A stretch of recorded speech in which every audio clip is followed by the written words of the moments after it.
Woo! The Man of Tomorrow here with, the Golden Stallions these always end up being some of my most popular episodes. People love it when I do these movie reviews, especially ones where they are more singly focused.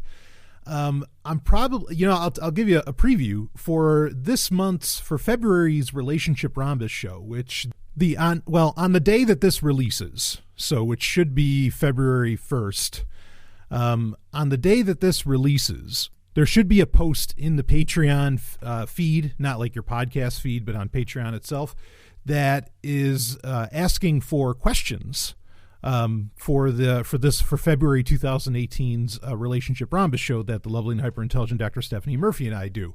And usually that comes out later in the month. It's probably going to come out much earlier than that this month. But anyway, one of the things that I plan on doing in that is we will be reviewing, was it Professor Marston and the Wonder Women, which is the movie about the guy and the two gals who had a polyamorous relationship, and kind of BDSM style stuff that helped create Wonder Woman, or that all came to create Wonder Woman pretty much. It was, this conglomerate effort. Or combined effort. And we'll cover that there because that is now out like on Blu-ray, and obviously you could download it from the public library. So that's coming. But people love it when I do movie reviews. Particularly people enjoy, and I have made this a tradition over the past year or two, where I will review any of the DC animated films that come out. Now, like I've said before, and I think I had said before in previous episodes that I would be doing the review of this because I had watched this this past Sunday, and that is I would be doing the review of Gotham by Gaslight. Now, the thing is, what I've said in many episodes is that, look, if the DC animated films were ranked alongside the live action, like say the Marvel Cinematic Universe or something, they just, from a pure comic books fan standpoint, okay, they blow away anything the MCU does. I mean, they kill it. Like the animated universe, it's adult. It's, it doesn't treat anybody like an idiot. There's a lot of, great stylings. The villains actually get developed, unlike in the Marvel movies. The musical scores are totally memorable. They can't help but hook you. The DC animated DC animated film soundtracks over the past few years have been just second to none. In fact, one of the other movies that I've done a review on Patreon for in the past, Justice League Dark, that had one of the best soundtracks I'd heard in years. I mean, just and really experimental shit too, really slick. Same with was it Dark Knight Returns when they did that, where they had Christopher Weller playing Batman? Who was or Peter Weller, right? And Christopher Drake did the music. Christopher Drake. Tremendous. Just tremendous fucking score. Maybe one of the best Batman scores ever, and that's saying something when you think about Danny Elfman or what Hans Zimmer had done with the character. I highlight these. I'm happy to review these at my pleasure and leisure because I think they're some of the best fucking films ever made. Who cares if they're animated? In Japan, nobody would give a shit, but all the Americans... Cartoons are for kids, right? Hopefully, one of my greatest hopes for the millennials is that when they grow up, finally, we can get fucking past this bullshit that CGI animated films or animated films in general, whatever, in comic books are not just for kids. I still think that's the only thing that could possibly explain how these movies. Okay, not just Gotham by Gaslight, but go down the list of them. Like I mentioned, Justice League Dark. Not that the movie itself was like the grandest thing on planet Earth, or The Killing Joke, or a lot of the bringing to animation a lot of the classic DC graphic storylines, DC graphic novel storylines or trade paperback storylines. How these aren't getting talked about by like everybody in the same breath that Thor and Iron Man and Captain America and whoever the fuck else bullshit Marvel movie comes out, how it's not getting talked about. I'm just confused because these are fantastic These are tremendous. They are far more ballsy. I mean, they've got everything going for them. It's really something. I mean, I guess in a way, I couldn't really blame parents for not wanting their kids to watch these because, like I said, they are, for all intents and purposes, adult. I mean, maybe they don't show, the actual nipples or, they don't show some ass or anything like that. But otherwise, sex is going on. All the shit that's going down. I mean, fuck. Like even in The Killing Joke, when they add in stuff, I mean, they add in the sexy. It's not like they're just directly translating it from the comic book page. They add in tons of sexy. Or there was the last one I did where it was Batman and Harley Quinn, with the shit that was going on between Harley and Nightwing. I mean, whoa. This is really, look, and it's not a DC versus Marvel thing. I watched them all. I wished Planet Hulk would be a better movie than it was. Okay, animated movie. I wish the Doctor Strange animated movie was better than it was. Go down the list. Marvel tried for a little while when DC first started out with making these animated films. Because understand, Gotham by Gaslight is the 30th film in the DC animated universe. Okay, not that they're always so interconnected, because Gotham by Gaslight is really an Elseworld story, which means it's like in an alternate universe and timeline. But when they first started out with these, Marvel tried to take them on, and Marvel said, all right, well, we'll make our own animated films. And Marvel's take was it was kind of childish. Like, I liked the Doctor Strange film, especially before we had any inkling that we'd ever get a live action Doctor Strange film, which ended up being one of the better Marvel movies to ever come out. But the animated one, I mean, in comparison to what DC's putting out there, I mean, it's child's play. It's a joke. It was a joke. And I think that's why they don't really bother anymore. And like, believe me, I was really hopeful for Planet Hulk. They barely touched on Scar. It was, oh shit. As to where the DC animated universe, man, no stone unturned, and they will be just about as risque as they possibly can. And to say nothing of the great work that DC has done with the Return of the Caped Crusader, right? The two Batman 66 films that have come out that have been met with just wild critical acclaim and financial acclaim, as far, financial success, as far as I know, that they're probably going to even make more, even though sadly, rest in peace, Adam West is gone. Good. I mean, hey, I want that Batman to still exist. That's perfectly fine with me. It's just another one of these cases, and these cases happen all the time, where I cannot understand. I get why maybe they're not so popular, but amongst people who claim to be comic book fans, that's the problem. Like, okay, so they don't get released in theaters, so they don't get trailers on TV. No fucking shit that people don't know about it, right? But people that claim to be comic book fans seem to almost never talk about these movies. You literally have to go to science fiction conventions or comic book conventions, whatever, to find people who know what the fuck you're talking about when you talk about the DC animated universe. And most of the time when you talk to those people, they're telling you exactly what I'm telling you, is that, holy shit, these are great. I want every one. And there's 30 of them now. Fuck that, and yeah, everyone is worth it, and get the soundtrack too while you're at it. And Gotham by Gaslight is no different. So why don't we start talking about this movie itself? So this is based off of a classic 80s comic book, which is widely considered like what started in comic books anyway, what started the broader genre. Not that it was the first time it had really been done, but started the broader genre of releasing stories. Be it in a multi-issue story arc or in a graphic novel itself, but releasing stories where you take a very famous comic book character, in this case, of course, Batman, and you put them in either a different time or like an alternate universe where things are a little bit different, whatever it ends up being. And in DC, they call these Elseworlds. Okay. When Gotham by Gaslight came out, they didn't call it Elseworlds, but now whenever they re-release the comic, and it had a sequel comic as well, now whenever they re-release it, they do call it an Elseworlds. But this is the original Elseworlds. This was so popular. This did so much business that, yeah, I mean, like I said, it created a genre, within comic books, which is, even in the 80s, was kind of unheard of. To really do. You kind of, in the 80s, comic books, you figure just about anything that could be done had sort of been done, or going into the 90s even. So this was genre-defining stuff. Gotham by Gaslight was just a huge, huge deal. It was one of my favorite comic books growing up. It was, in many ways, a real precursor, and I don't think there's been enough thought into this and enough research into this. But I kind of wonder just how much Gotham by Gaslight popularized steampunk. Steampunk would become a bigger deal, particularly like in the early 90s and everything with like, was it The Difference Engine? William Gibson and Bruce Sterling's book. Tremendous book. I love that. But I think Gotham by Gaslight, the steampunk movement might owe that a big, big paycheck, if you know what I mean. Because I don't know that it was such a popular idea at the time, to get into that. I mean, steampunk has been around forever. And certainly the source material that it's based off of, say the works of Jules Verne or H.G. Wells or things like this, had been around for, over 100 years or around 100 years.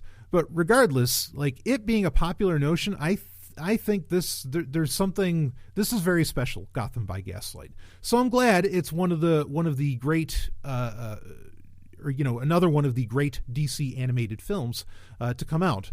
And I do applaud the overall use of like just these tremendous storylines that DC has had over the past 30, 40 years or whatever. I do applaud the fact that they're starting to adapt those into an animated film, and not just adapt them, but very much add into them. And I'm going to give you spoiler alerts, and they are spoiler alerts all the way, because even if you're very familiar with the graphic novel of Gotham by Gaslight, this movie is very different from that, and not different enough to where like it harms the source material in any way.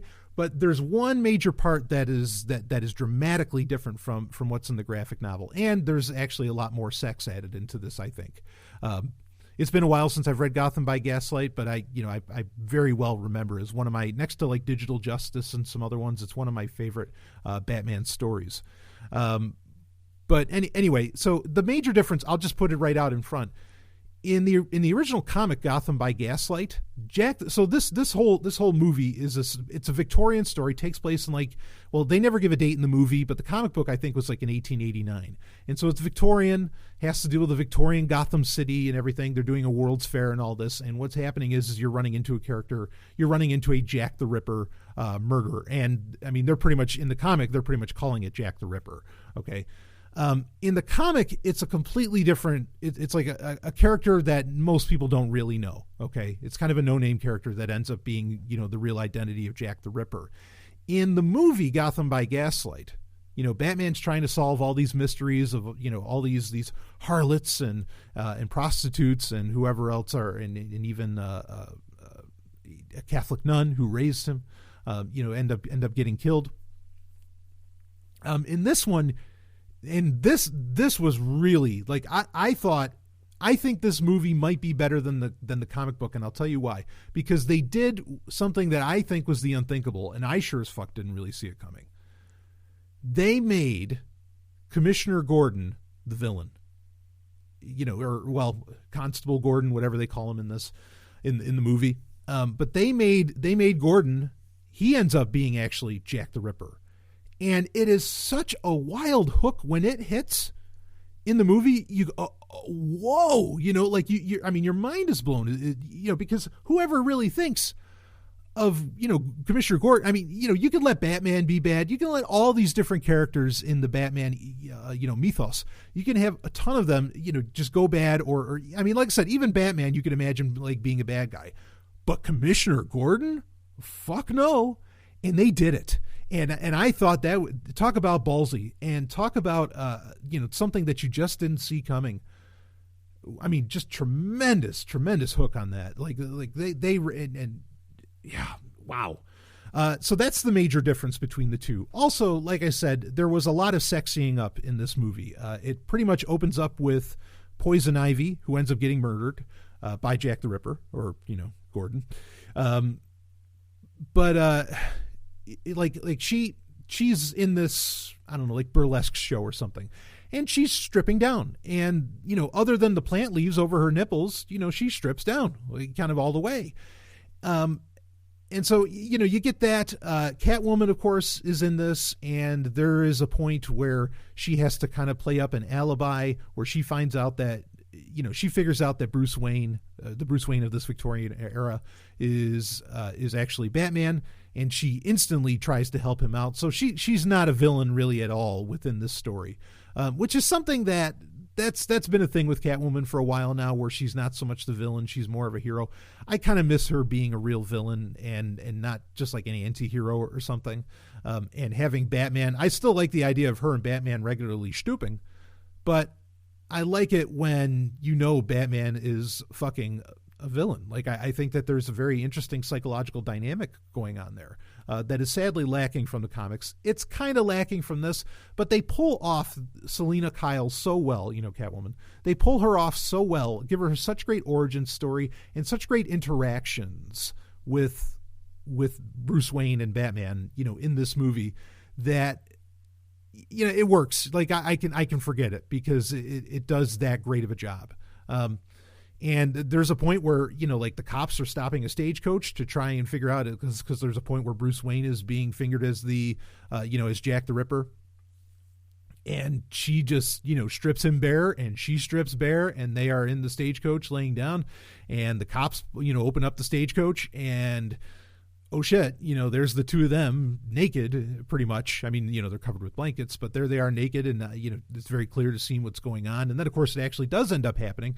The sex does progress, and it's not just a ploy, to throw off the cops. And this just adds to that blatant sexiness that you never get in the Marvel movies. The Marvel movies, I don't know that any of those characters have ever really had sex. I'm not going to know until one of them has kids, and even then it's debatable. And you can say, Brian, stop giving such a big shit about characters having sex. No, it needs to happen, because I think part of the I'll tell you. I think, and this is going way out of the realm of a DC animated movie, okay? I think that part of the reason that people like Trump and so much authoritarianism and everything else, is really out there, is because certain aspects, the aspects that can replace violence, coercion, authoritarianism, and other things, that can, now, I'm not saying that they always do or that they don't sometimes have corollaries, but that can, those parts of the human condition just get shoved down and told to be kept secret and don't put it on display, blah, blah, blah. And I get it, the Marvel movies, kids are going to see those and everything, but there's still tasteful ways to do all that and to let people know that it's going on. Fuck. But yeah, because of the lack of sexuality that gets to get shown in the broader, really mythology that is getting developed, out of Hollywood, that has become such a part of American culture. It's taking over Chinese culture in a very real sense and everything, because none of that is really allowed to concentrate on, explicitly, I mean, without, if you don't want to show nudity, fine, but you can still be very explicit that sex is going on. Without allowing for that, I don't know, like, it keeps shoving it down. I think it's so important to display sexuality in content. I really, really do. One of the few flaws I had with the Wonder Woman movie that came out this year, yeah, you definitely get it. Like, they talk about sex, and you get it that it happens, but, like, they could have shown something. Again, you don't have to do nudity, but you could show something. You could show that it's going down. One of the best examples I can think of where you could really put on display what's happening is, now overall this miniseries wasn't that great, but it did a few things very well, in my opinion. And that is the Dune, Frank Herbert's Dune miniseries from 2000. Now, in the director's cut, there is nudity, but in what ended up getting played on the Sci-Fi Channel, who of course produced it, you get an orgy, you get a lovemaking scene with a woman that is frankly very well endowed, and like, how do you hide that? I mean, like, watch the director's cut, she's ridiculously well endowed. How do you pull that off? Like, how do you make that work on what effectively has to be PG or PG-13, right? And they did it. Kudos to the production team for Frank Herbert's Dune. And this is the one from the year 2000, the miniseries. They pulled off showing that there is an orgy going on, showing a lovemaking scene in a tent, in a Fremen tent, and all this stuff. And you got it, and you understood it, but it was done, for lack of for a conventional phrase, it was done very tastefully. So you can do it. You can put it out there. You can let people know what's going down without having to show things, even something like an orgy. And just so few people do. But I got to give credit to DC for, with the DC animated universe, they have done this over and over again, where they have let you know that sex is happening, that this stuff's sexy, that, these people have desires, primal urges, and all this other shit. And because it's practically nowhere else in the comic book industry, or in the the motion comic book industry, be it live action, animated, whatever. So really, really pleased with that. Now, that's not all to say that was great about Gotham by Gaslight. Once again, another tremendous soundtrack. Frederick Weidman did the soundtrack for this, and you got that total. Somehow the soundtracks for these movies just give you that perfect feel. Like the soundtrack for Batman and Harley Quinn, which has not been released yet. I was hoping La La Land Records would release it. I hope they release this one as well. The one for Batman and Harley Quinn, which I talked about when I did a review episode on Patreon for it, was like, you got all of the notes. You had the music of Danny Elfman done for Batman the Animated Series, which is just one of the greatest scores of all time. In fact, like La La Land Records has released like 4 volumes of 4 CD sets, just covering the music from that animated show. Okay, you have some of those things, but because the attitude of that animated movie was more Batman 66, the composer was able to take some of those classic Elfman themes and other themes from Batman's, storied history, but give them more of a playful feel and everything. And it just worked. And it set off, and it gave you the tone, that certain points were that serious and everything. It worked so well, as to where I challenge you. Granted, he has great source material to work from, again, Danny Elfman and whoever else. But I challenge you to really, except for maybe the Iron Man movie, really hum me some score from the Marvel films. I bet you can't. You don't even know. It's not even a part of it. It's as so little developed as Marvel villains. It's terrible. So as for Gotham by Gaslight, you'll be humming the stuff from that. It was awesome. You'll be humming the end theme, particularly from it for a long time. Or you think, like I say, go back down the list of them. Justice League Dark. Go to, again, there's 30 of these. Go to, The Dark Knight Returns. You'll hum the Batman theme from that for the rest of your life. Dun, dun, dun, dun. It's tremendous. Christopher Drake, wow. I don't know how he pulled that off, but he did it. Anyway, so yeah, the music in this was really, really solid. There's not a whole lot to say about the story in between. It's a lot of whodunit. There's some very, the way that they bring Batman into this Victorian world was very well done. They didn't make him too advanced. It's pretty awesome when you see him on a motorcycle. Alfred, they did an excellent job with Alfred. And yeah, it amazingly fit so well. Batman, the character, seems to fit into any of these alternate timelines really well. If he's the leader of a resistance in, Superman Red Sun, which can't wait for that to come out, even though they kind of did a motion comic of that a while back. That's one of my favorite stories of all time. And if they want to add shit in, by all means, let's have, because in the comic book that Superman and Wonder Woman, that didn't take long. But anyway, if he's in Red Sun, so if he's in Russia or wherever, he seems to fit. Whatever timeline and alternate universe you toss Batman into, somehow it works. Even as a caveman, during the death of Bruce Wayne, and that wasn't even an animated film, at least not yet. That was a comic book series, and somehow it just it works, and it's, yeah, Batman's such a great character to do that with, because somehow the character is just so versatile, and partly because he's so human. You don't have to come up with any crazy origin stories or anything along those lines. So yeah, Gotham by Gaslight, it's, if you're going to watch it, I kind of killed the main, the main switch that happens towards the end of it. But you're still going to enjoy just the presentation overall, because I think they did a solid job of making Gotham look more like London than New York City, which is what Gotham is usually portrayed as. And there's some great laughs involved too, and a lot of nice cameos. But there's some great laughs, like there's a point where Bruce Wayne is in prison because they think that he's Jack the Ripper, or he's kind of framed as Jack the Ripper. Because obviously Commissioner Gordon knows who Jack the Ripper is. But there's a point where he says to a prison guard, he hands the prison guard a note, and he says, "You get this, to my butler at my house, and he'll give you $100. And the guy's like, what are you talking about? He's like, all right, make it 200. And then the guy takes the note and puts it in. But like $200 is nothing, right? But at the time, it's just funny to hear that like a guy is willing to, a prison guard or something like that is so willing to do something for $200. Of course, I guess maybe today, even in the grand scheme, prison guards would break all kinds of rules for significantly less. But you get the gist. And so it's kind of funny. And there's a few other moments like that where you get where you kind of realize just how much has changed and inflated since the 19th century, and it creates or makes for a very good laugh.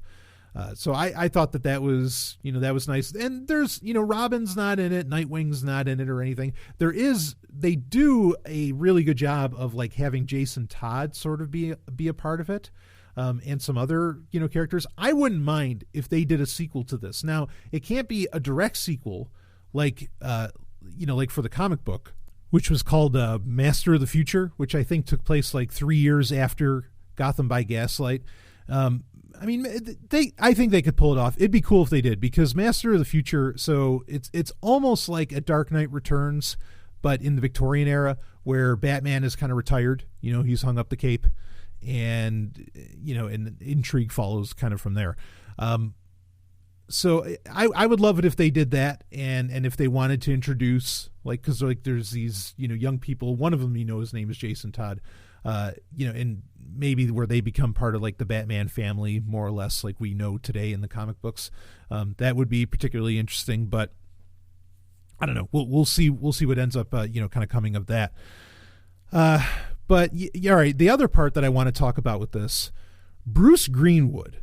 Now, the voice acting in the entire thing is second to none. It is top notch. I can't believe, though, how much I like Bruce Greenwood's Batman. Like his voice. Now, this is the guy, if you don't know Bruce Greenwood, this is the guy that played Captain Pike in, or Admiral Pike, depending upon which movie, in the J.J. Abrams Star Trek movies. Okay? This is the guy that, that got Kirk into Starfleet, right? And I loved him as Pike. I thought he did a dynamite job as Pike. But it's amazing how great he sounds and how well it fits into kind of that Victorian area. Now Bruce Greenwood is himself, I think he's Australian or maybe South African, something like that. But he has a very, very thick accent, when he's talking normally. You don't notice it like in the Star Trek movies, and you sure as hell don't really notice it here. But I think somehow his American style, his American accent that he can pull off, just has this weird, like kind of classical flair to it almost, and maybe it's because, I don't know, for lack of a better term, I mean, it sounds very manly, like kind of has like this back raspy from drinking whiskey or something, and he, man, if in my book, he, next to, Kevin Conroy, obviously Adam West's voice is interesting for Batman. Peter Weller, I loved Peter Weller in Dark Knight Returns. I thought that he just had a fantastic, older presentation for Batman. And not that this is Bruce Greenwood's, kind of like first go round with voicing Batman, but I hope that he voices him till he's done, till he's ready to just hang it up. The only guy I would put above him right now, honestly, would be Kevin Conroy, because, I mean, it's Kevin Conroy. He's the guy that voiced him throughout the Batman the Animated Series and has done it so many times. But otherwise, Bruce Greenwood's got it. I mean, it sounds so slick. It sounds so unique. Like you can't help but pay attention when Bruce Greenwood is talking as Bruce Wayne or as Batman himself. I'm very, very impressed by that. So that's another, big win for this movie is the voice cast is just tremendous. I mean, they delivered, all the way. The directing was very good for this movie as well. I got to give, and I say this every time I review one of these. People don't realize that an animation director really does a lot of work. I mean, they're not messing around at all. And Sam Liu, who's done a few other of these, just knocked it out of the park again. He's got the feel for what these DC superheroes are supposed to move like and everything, and just hit it. So Credit to him as well. Yeah, man, I can't recommend this enough. 30 films in, you'd think they'd be slowing down. No, not a chance. I mean, it doesn't hurt that, yes, DC is pulling from its great stories archive, which is huge. They have tons of great graphic novels, miniseries, and, multi-issue story arcs and everything that they can pull from. I am really, really, really pleased with this. And there's a lot more to come. There's there's going to be the Japanese Batman movie that's going to be coming out, kind of an anime style where it's like a samurai Batman. That looks fantastic. I think they said Red Sun was getting developed this year, so I'm looking forward to that. I'm gonna give you a little bonus here. So yes, watch this. Obviously, it was great and it was very sexy. I like the things they did, getting like with the Gordon turn. The things they did away from the source material was well worth it.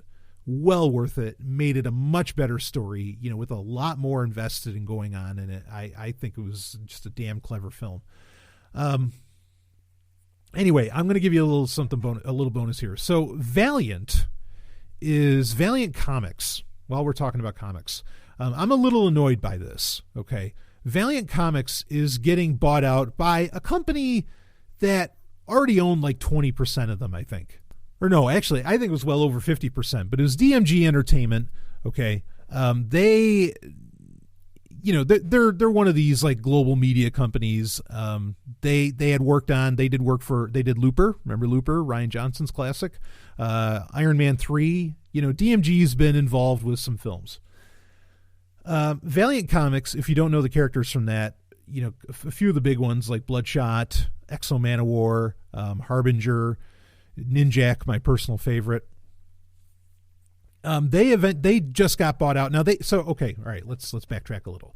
Back in 2015, it was announced that Sony Pictures was teaming with Valiant to release a lot of comic book movies, and I think there's like 5 comic book movies that they had planned based around Valiant properties like Exo Manowar, Harbinger, Bloodshot, and others. Okay. Valiant has been, and I've said this for some years now, has really been it's amazing that the company came back, because it pretty much tanked in the late 90s. I mean, and it had its only glory days were in the early 90s, kind of bleeding off of anything the X-Men were doing right. Valiant Comics, when it came back, that was awesome. When Ninjak came back, Exo Manowar came back, these are great. Then they kind of did like a reboot of their continuity. And I was like, oh, what the hell? And this was like a year ago or so, I think, that they did that. And that was kind of annoying, but whatever. All right, I'll stick through it. I'll stick through Ninjak. I'll stick through Exo Manowar anyway. This is all after like Book of Death and everything, that storyline. And they announced, so they were going to make also like a Ninjak web series, which seemed to never happen. Like there was supposed to be this big trailer drop. The trailer never dropped, and Valiant just didn't say anything. As far as I know, unless you can correct me, if you saw that trailer, not the preview, but the full-on trailer, if that came out, talk to me, because I was really excited for that, because I love the character of Ninjak. It's like, it's like a James Bond ninja. It's really slick. Now what's happening is they announced that, yes, DMG Entertainment has bought them outright, even though they already had a controlling stake. DMG Entertainment has bought them outright. And DMG Entertainment has come out and said, we are going to make the comic books work in line. And even though they didn't exactly say this, it sounded very much like they're saying that the comic books are going to service the movies and TV shows that we're going to come out with. And it's such a shame, because the comics have, even with the kind of the restart that they did fairly recently, the comics have been great. Like Ninjak's been really good. Exo Manowar's been really good. I've enjoyed reading them, even over the past 2, 3, 4 years. And the sad part is that now, they're pretty much saying that the comics are going to play second fiddle, and that it's going to be all about the movies and all about the TV shows, and the comics are just going to end up serving those. And honestly, even Marvel's not that bad, or DC aren't even that bad, where they are coming out and saying, oh yeah, fuck the tradition. Even though like Marvel and DC, or particularly Marvel, has been heavily, the Marvel comic books themselves have been heavily influenced by what happens in the Marvel Cinematic Universe and kind of the stylings and the look and all that. No doubt about it. Okay, that's happened. DC seems to like not care. Like they sort of just let things keep going as they've been going. And, I see that as a good thing, but I'm really annoyed with Valiant. Like, no, I want great comic books. I don't really care. I mean, like, yeah, I want to see movies too, but that's really an oversaturated market in my opinion is comic book live action movies, big theatrical affairs. And certainly the comic book TV shows have just that's completely out of hand. If anybody ever tells me there's too much Star Trek in the world, I'm just going to flip out and I'm going to say Flash, Supergirl, Legends of Tomorrow, Arrow, fuck you. Are you kidding me? Like, talk about a confusing goddamn mess that really pays no respect to history. I don't care if Linda Carter's in it.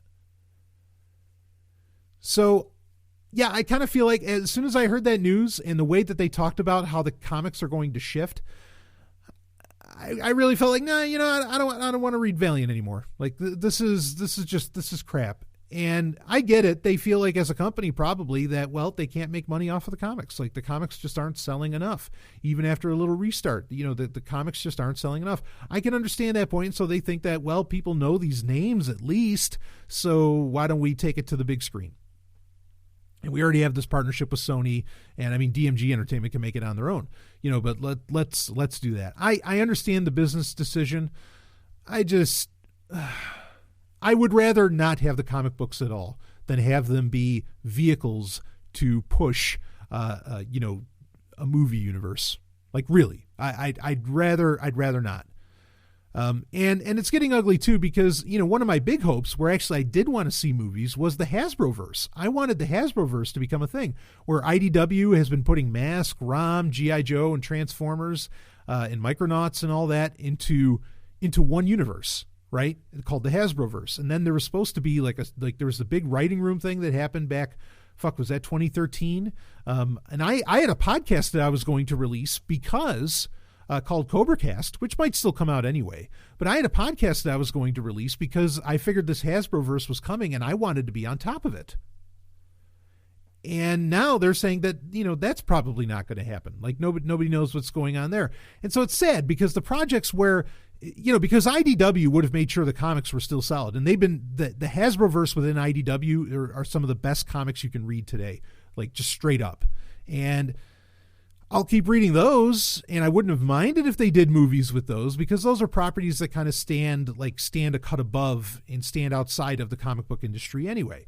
But not X-O Manowar and Ninjak and Harbinger and all that. Like those are comic books balls to bone, and to want to try and change that, I'm not interested. I'm just not interested. So I feel really sad. I might just, I don't know, maybe I'll keep reading Ninjak, but I think the rest of what's going on in the Valiant universe, I think I might just fucking drop because that's so annoying when they do that, I mean, maybe if they did animated films, like I'm just concerned that they're not going to, I don't know if they're going to allow for it to be R-rated, which that's going to be weird to not, I mean, Valiant comics have always been really, fairly extreme, gore-wise and otherwise. I don't know. Maybe I'll change my mind when it all comes out, but I just don't like the idea that the comic books are being treated as second fiddle. That part's really annoying that's second fiddle. DC never does that. They come out with all these successful animated films, not so successful live action films or whatever. The comic books, I mean, they disrespect them by doing so many reboots, but otherwise the comic books still are full bore and they're getting the best people they could possibly get to write those and everything. They still treat it with that degree of respect. And this is going to get annoying if other comic book companies though aren't going to treat the comic book industry alone with the same respect. So anyway, just an interesting contrast and comparison to bring up in a little, comic book news while we're talking comic books. Sad that the Hasbroverse doesn't appear to be a thing, and sad that the Valiant movies do seem to be a thing. And not just, I mean, if they wanted to make Valiant movies, that's fine.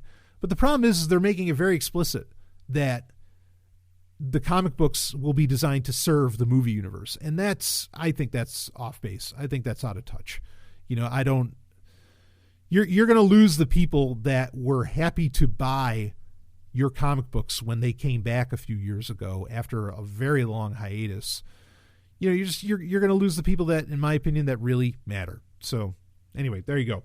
But DC, you're doing a good job of, while you keep rebooting your universes and, and you're making shitty live action films, your animated universe is second to none. It is second to none and one of the best things going on in entertainment. So thank you for that. Okay, that's it. I'll wrap this up. Of course, other great content to come out throughout the entire month of February. And I'm really excited for some of the stuff. I just schedule this shit. Like I schedule stuff. Honestly, now, like some stuff I have scheduled weeks in advance, and that's so cool because I don't even have to think about it. And I know that if I'm going away, I don't even have to think about it then, and it can just whoop, up it goes, and I'm done. So really excited about that. So I know all the great stuff that's coming to you. So thanks for everybody that's going to stick with me through 2018.